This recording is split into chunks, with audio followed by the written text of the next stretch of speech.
Ladies and gentlemen, I bid you greetings, and if you're from a little bit farther out, Nanu Nanu.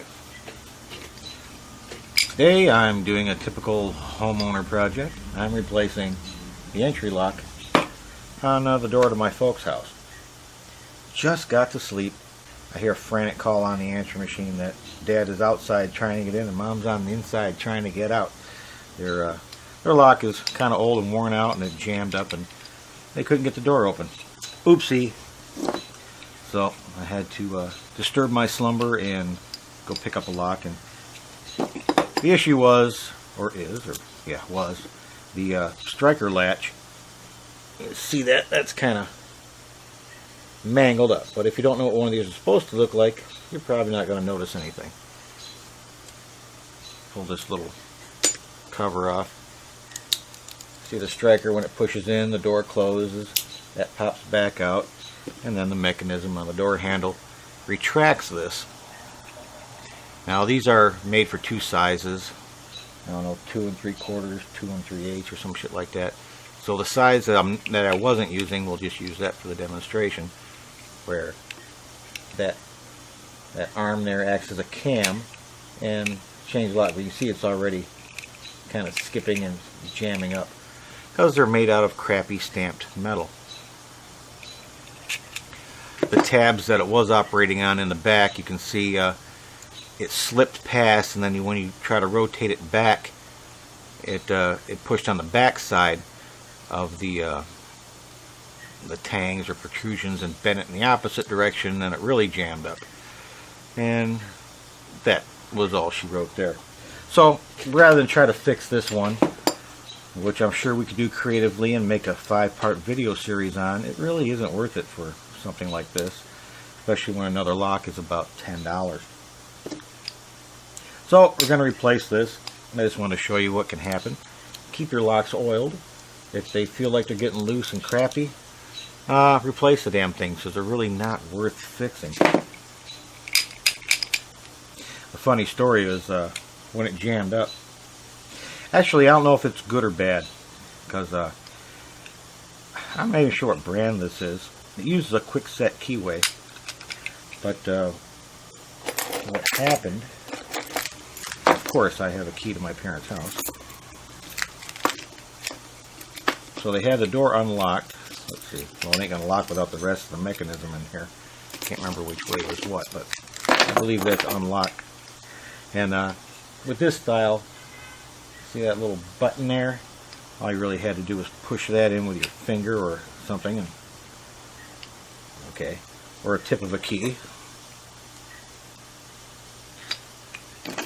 and the whole front knob would come off, taking the cylinder with it, and then you just stick whatever pointy instrument you have lying around, unlock the door.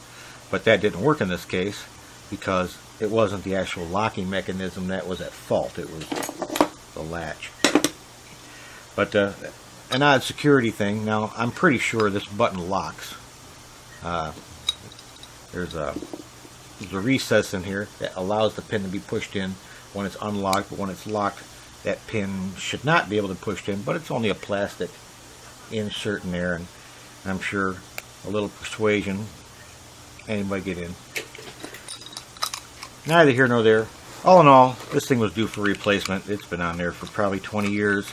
The handle is getting pretty loose, a lot of slop in there, and just gives you that, it takes away the warm fuzzies. And we're going to talk about that in a moment. So it's being replaced with a similar regularly keyed, a pin style cylinder lock. And this should, there we go. In case you can't read upside down, you guys turning your monitor, here you go. Turn it back now. Regular Kwikset lock. I may hear this in the comments. Well, why don't you get a better brand? Let's get a Slage. Let's get a, all those brand names that I had on the tip of my tongue just a second before pushing the record button.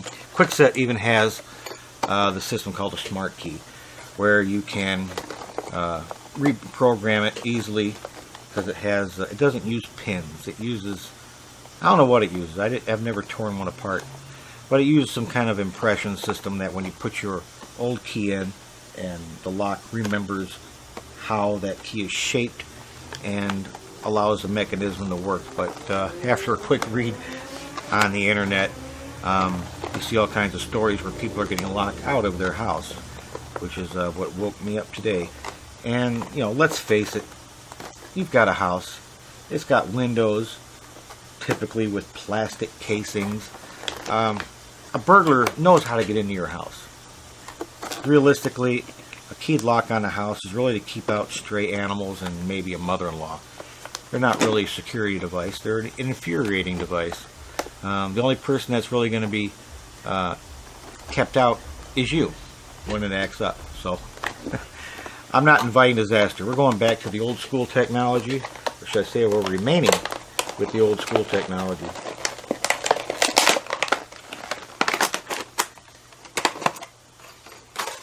So that's what we're going to use. Now, this cylinder is replaceable. The idea was, the lock wears out, you take your cylinder out, you stick it in a new lock, boom, you're done. Well, just like floor designs and aluminum siding or plastic siding, it's a fad or a trend. They go out of favor. I can't get this model lock anymore unless I probably special ordered one, but it's no longer on the shelf at the home center. So that kind of defeated that whole purpose. You just got to start over because I can't get one of these to put one of these in. So this, we're going to need to rekey this and make sure that the key is in a certain orientation, because people get habits. You know, you fumbling in the dark, 3 in the morning, had maybe a few too many tequilas, so you're doing everything by feel, and okay, there's the teeth, there's the key, and you're jamming it in there. And if it's the other way around, you're going to be jamming an awful lot. So I got to make sure that the teeth are pointing up for the operation of the door, and we'll cover that too. Now, I'm sure there's something in the directions on how to get these apart, but we're going to wing it. It's been a while since I had one of these apart. Let's see here. I imagine a screwdriver will be helpful. And from what I remember, I think you turn your plug. This is just my project for today, so I'm not teaching anything. You're just spending time and hanging out with Uncle Grouchy. So I think I want to wedge that, and I can probably do that with another tool. Let's see. There. Put that under spring pressure. Then I think I need to put spring pressure somewhere else. Let's see if that comes out on its own, or I got something else to do. Oh, there we go. And that slides right out. That's plastic. It used to be pot metal. I guess even that is too hoity-toity for locks these days. And once that is out, I think there's another spring I have to do to pop that cylinder out. So it's no fun if you read the directions.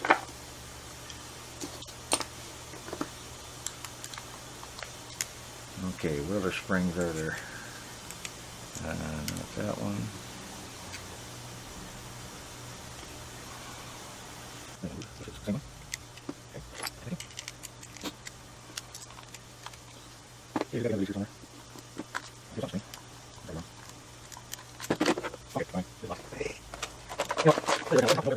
If you can't remember it.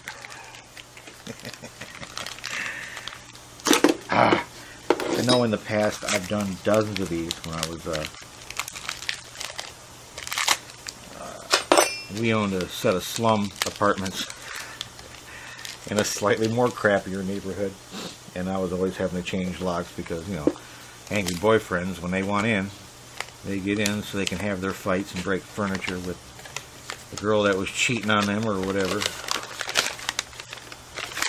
Yeah. If you like excitement, become a property manager. Okay, that's just bullshit we don't need. And that's the same bullshit we don't need in another language. Nanu. Okay, that doesn't help. Obviously, it's been a little while since I've used this.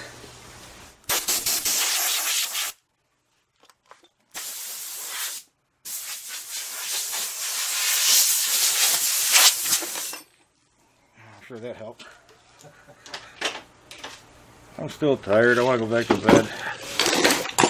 I'm sure it's missing all the parts. Oh, hey, we got a removal tool. Cool. Have I got a plug follower? But let's finish the task at hand so I can have even more little parts that I can lose in the meantime. So this is your cylinder. It's going to be attached to the whole insert here, and that's spring loaded, and you have to release 2 spring catches simultaneously to get the bugger out. And you just give a little whip there, and you can see how that works. We'll zoom in a little bit, as if you didn't already know this from the other countless videos that other people have done. You see he's got these little locking nubs on these springs, and this tool just comes in and you rock it back and forth. It squeezes these together and allows it to be pressed out. And this is what you do when you want to change your key orientation. So not only do I have to rekey it, I got to make sure I put that sucker back in the same place. There's a little sort of like a E-clip, C-clip type thing, spring clip that you pop out, and the key, when you turn it a quarter of the way, will slide out and all the pins will fall to the floor, which is fine because I'm not going to use them. These keys will just be put in the spare key thing, so if I ever have to key a lock for somebody else, I'll have keys that I can duplicate and make masters from and key it to. Anybody who works on locks enough keeps all these weird keys because, you know, they're perfectly fine to key somebody's lock to across town, because you're not going to tell them that, you know, you're going to tell the previous owner that, hey, all their spare keys are going to fit Joe Blow's house over here. So anyway, we can get this apart without the follower. It'll just get very messy. All the pins of names that I do not recall at the time, but you know, a cylinder key works with shear action. You're going to have a set of 2 pins or more, and when the key is placed in the lock, the pins, different size pins, correspond with the different size lands on the key, and it pushes them into alignment and allows the cylinder to turn. Well, if I were to remove it like this, it'll slide out just fine, but the springs and the backup pins will just shoot into the cylinder and then across to the floor and out of sight. And I don't need to do that. I probably will not have to replace those unless it jams, because depending on your combination, your a follower pin, is that what it's called?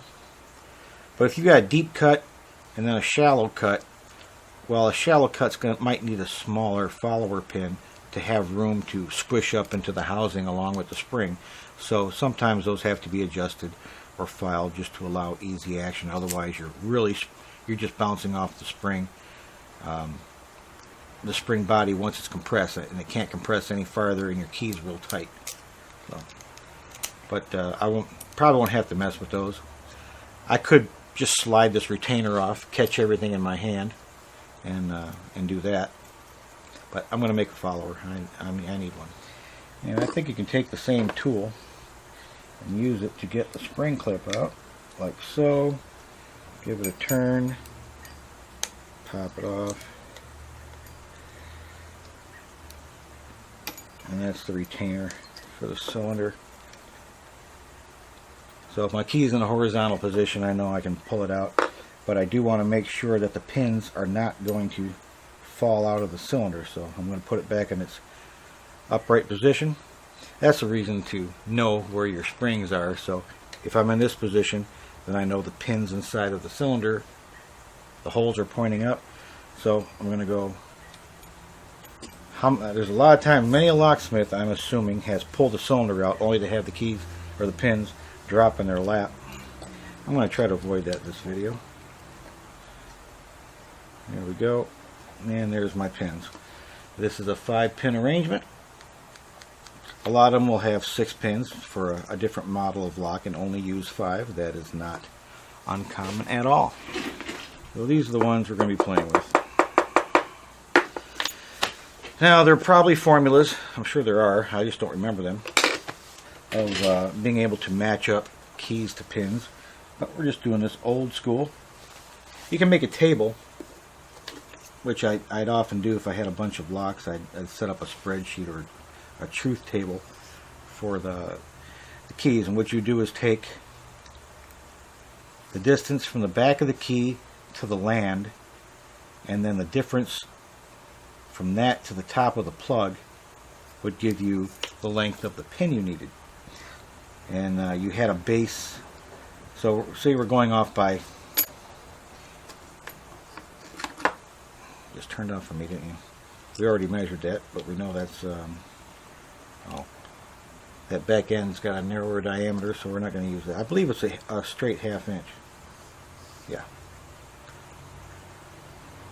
So a 1/2 inch drill will work. So if we have a 1/2 inch and we measure 234, you just do a little math, and that'll give you the pin you need to get the shear line on the top of the plug, and then you go in your pin box and sort through them and come up with something that works. And that's kind of what I'm going to do right now. I'm going to take this key loose of that in there, and we can set this part aside now. Tired, cranky, hungry, and thirsty. And it's evening time, so I got to get this installed so my folks can go to bed. Where was I? Okay, I probably want a calculator. Grab my calculator. And I'm going to turn the lens here, so... Oh, that ain't no good. That ain't no good either. Okay, well... So we start off with 500. And that's not the key I want.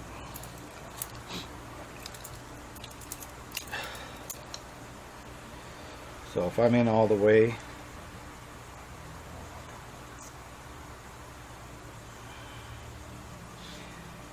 and there's a spacing too. You know, there's this little hump gauge here. So I'm not a locksmith.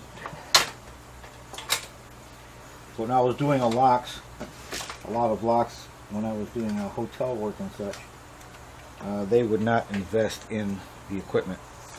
So I did in my young age, so I could be more useful and not get fired like everybody else does whenever they tick off management, because Michigan is an at-will employer. So if they don't like you, they just get rid of you. Pins using keys in 0, 2, 3 increments, and you know, that really doesn't tell me anything. Yeah, my followers in my other kit's got like 25, 30, it's a master key kit. It's got a shitload of different sized pins, color coded, what have you, and you can rekey different brands of locks because there's different increments in the lock. Kwikset, this one's telling me right here they're using 0.023 increments, so I've only got a choice of I don't know, maybe 10, 15 different sizes, where the master kit has like 50 or 60 different sizes of pins to play with. So fortunately this is the one I could find, and so there should only be so many sizes. You put the key in and you kind of gauge it with this gauge. I'm just trying to hey, if it don't work, I'm going back to the mathematical method, but so if I want to match that land, that's saying a number 5. Let's see if that works. That does have the rounded profile that I'm looking for, and it's about the right length. If that's a deep cut, there we go. So, going from that, let's take the key out. We want the next position over, which will be the crest of the key next to the land, and that gives me, it's between a 2 and a 3. This is a slightly worn key, so I'm going to try the 2 position.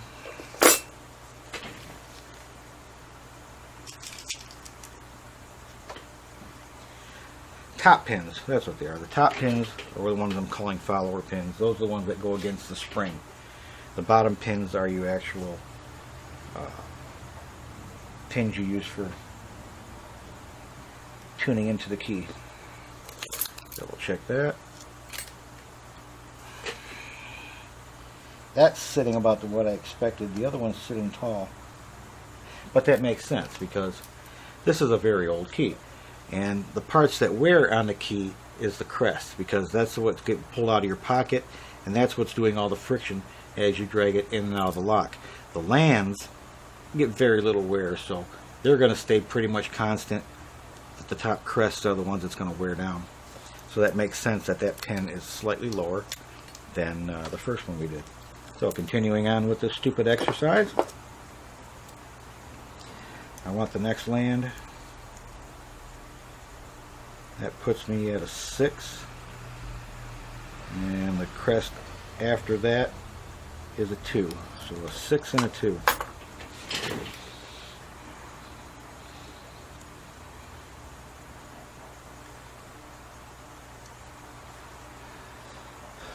And that would leave the last one, which is a land. And that's a 3.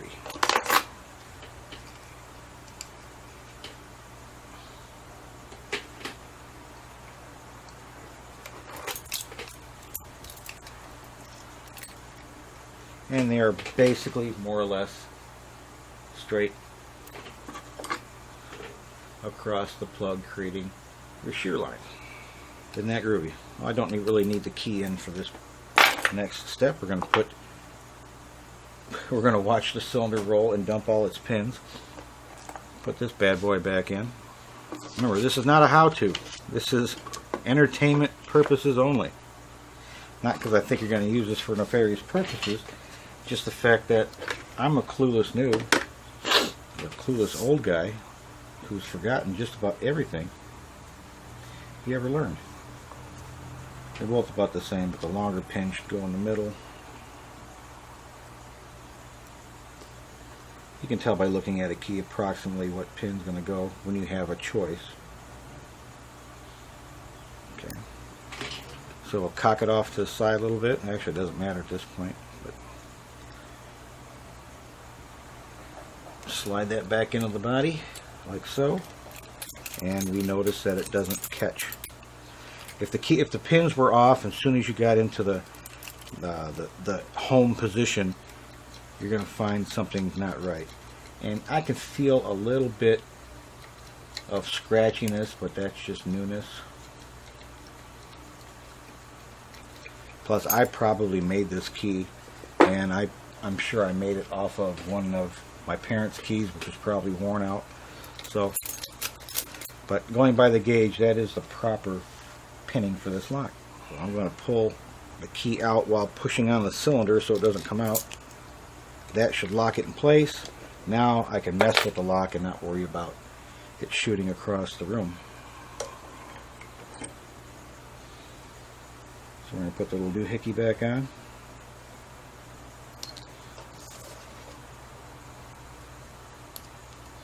There, locked in place.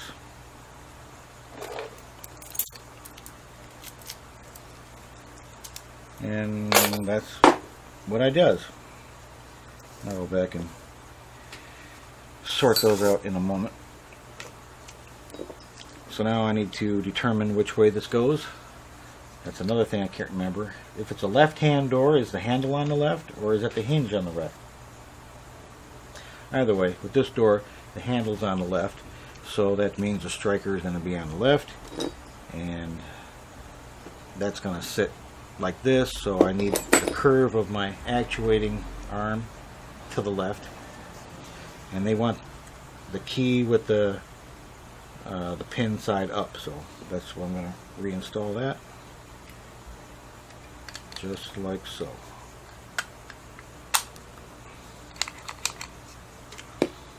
There. And I guess it makes sense when you're using one hand, you kind of just reach over with your finger and feel where your things are, then you shove it in. I won't be looking at my Kroger number now. I don't want to find somebody who's been using up my fuel points. Cool, that's done. Get rid of this because it's in my way.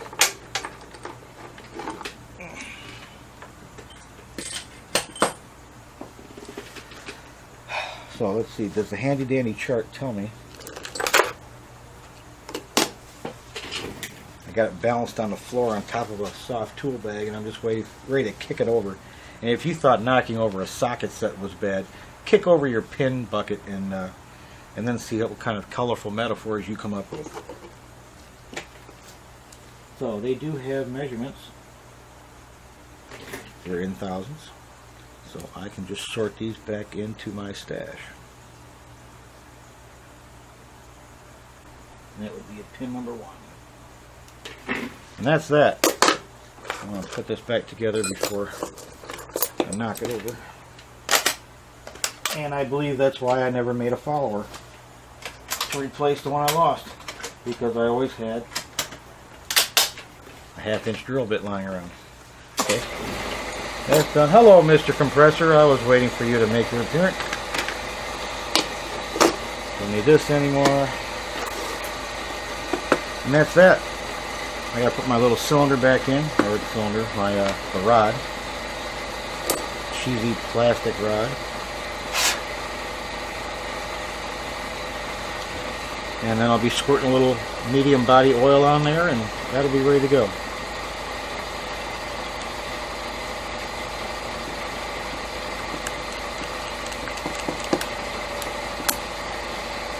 And that's that.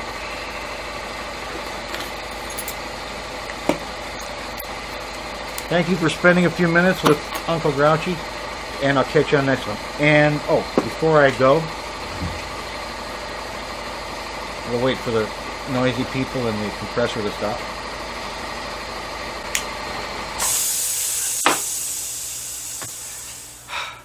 Okay. Before I go, I want to let you know I read each and every comment, and I appreciate you guys stopping by and letting me know about it. Anything you want to say, poke it in there. If it gets out of hand, I just simply remove the comment. If it's, you know, really not related to the post, I don't mind any bantering. That's fine. But if you're going to use ugly language and just be belligerent, then they're just going to get erased, and we'll ignore you. But I just want to let you know I do read all the comments when I find out about them. Google, as we know, is the biggest electronic crook on the planet. That's probably for another video. The notification system, the same thing like when you're waiting for another video of one of your places you've subscribed to. If you're waiting for notifications to see, you know, what people are doing, I get half of those. Maybe I have to just manually search my channels and see who's done something. But as far as notifications to let me know when someone's commented on one of my videos, I get maybe 1 out of 5, and it could be even worse than that. That's just kind of what I was, the impression I got. So, some comment, if I'm notified about them, hey, I read them and I'll reply back. I just don't get notification that you guys have been there, especially if the video's been up some time. So don't feel slighted. I'm not ignoring you. If you see my replies, you see I try to be conscientious and helpful and friendly. So no, I'm not ignoring you. I just haven't seen your comment yet. And you know, when you're surfing the internet looking for other things to watch, and porn and chain smoking, you know, I don't go back and scroll through all my old videos to see what happened. I got to rely on the system. And if I happen to see somebody's replied to one that I did get notified about, and it happens to be on the page, and I say, oh, okay, well, there's another one that slipped by, and I'll say hi to them too. So just let you know, there's nothing personal involved. I just haven't seen the comment. You know, I'm sorry. And sometimes they just don't deserve an answer. Okay, that's a bad word, deserve an answer. They don't warrant one. You know, you could be just saying hi, and I'm in a really bad mood, and we'll leave it at that. But if things are going well, I will say hi back. So just take it as a given. If you said hi, I'm waving in the background, saying hi back to you. But hey, the more creative your post, the more that people will reply back to it. You know, don't be afraid to be funny. You can be a smart ass too. Just don't be a jerk. We don't like jerks. That's my job. Anyway, we're done with this. You don't want to see me putting it on the door because my parents are really ugly and they're not very photogenic at all. And we're done. And I'm running out of room. So y'all take care now.